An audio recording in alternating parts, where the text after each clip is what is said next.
Donald Trump પોતાની સરકારનું કોઈ કોર્પોરેટ કંપનીની માફક સંચાલન કરવાના મૂડમાં હોય તેમાં ડિપાર્ટમેન્ટ ઓફ ગવર્મેન્ટ એફિશિયન્સી નામનું એક નવું જ ડિપાર્ટમેન્ટ શરૂ થવાનું છે, જેની કમાન્ડ ટ્રમ્પના વફાદાર મનાતા ઇલોન મસ્ક અને વિવેક રામાસ્વામીના હાથમાં હશે.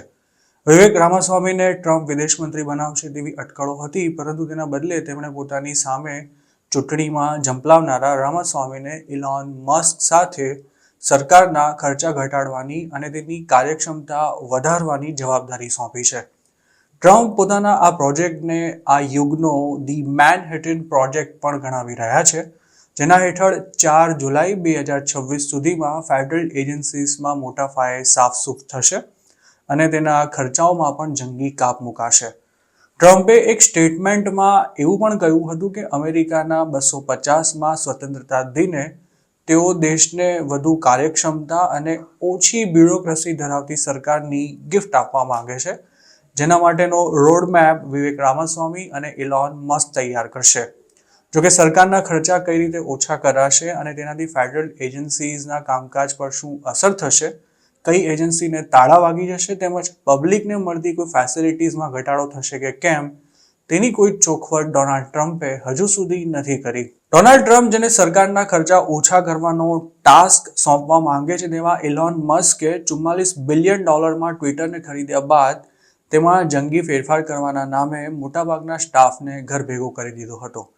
મસ્કે આમ કરીને કંપનીના ખર્ચામાં મોટો કાપ તો મૂક્યો હતો, પરંતુ તેના કારણે કંપનીમાં જબરજસ્ત અંધાધૂંધી ફેલાઈ ગઈ હતી.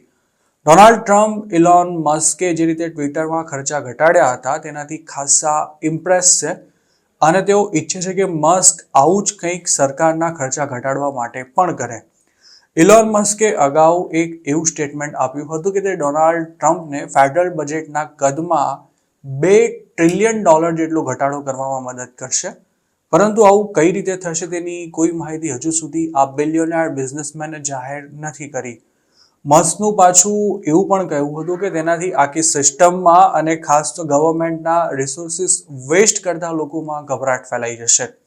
ઇલોન મસ્કની કંપની સ્પેસ એક્સને સરકાર તરફથી $10 અબજ કોન્ટ્રાક્ટ્સ મળ્યા છે, પરંતુ હવે તેઓ ખુદ સરકારનો ભાગ બનવા જઈ રહ્યા છે, ત્યારે કોન્ફ્લિક્ટ ઓફ ઇન્ટરેસ્ટ વિના તેઓ કઈ રીતે કામ કરશે તે પણ એક પ્રશ્ન છે. આટલું ઓછું હોય તેમ ઇલોન મસ્કની સ્પેસ એક્સ, ટેસ્લા અને ન્યુરાલિંક જેવી કંપનીઓ સામે ફેડરલ એજન્સીસ દ્વારા હાલ 20 જેટલા મામલામાં તપાસ અથવા તો કેસ ચાલી રહ્યા છે.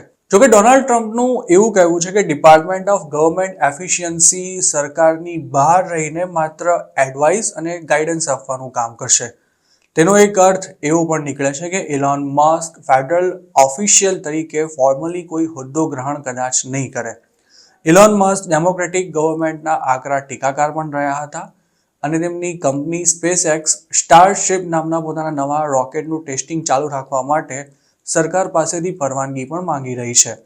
પરંતુ સ્પેસ એક્સની ટેક્સાસ સ્થિત લોન્ચિંગ સાઇટ નેશનલ વાઇલ્ડલાઇફ રેફ્યુજ અને સ્ટેટ પાર્ક પાસે આવેલી હોવાથી દરેક લોન્ચિંગ પહેલા કંપનીને ડિટેલ્ડ એન્વાયરમેન્ટ રિવ્યૂ લેવા પડે છે અને મસ્કનો એવો આરોપ છે કે આ બધી મગજમારીને કારણે માણસને મંગળ ગ્રહ પર મોકલવાનો તેમનો પ્લાન ધીમો પડી રહ્યો છે. ડોનાલ્ડ ટ્રમ્પના ખાસ વિવેક રામાસ્વામી પણ વાતો કરવામાં ઇલોન મસ્કથી જરાય પાછા પડે તેવા નથી.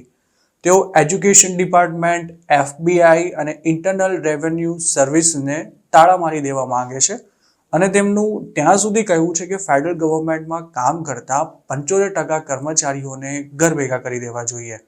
આ ઉપરાંત યુક્રેન, ઇઝરાયલ અને તાઇવાન જેવા દેશોને અમેરિકા દ્વારા કરાતી આર્થિક મદદને પણ તેઓ બંધ કરી દેવા માંગે છે.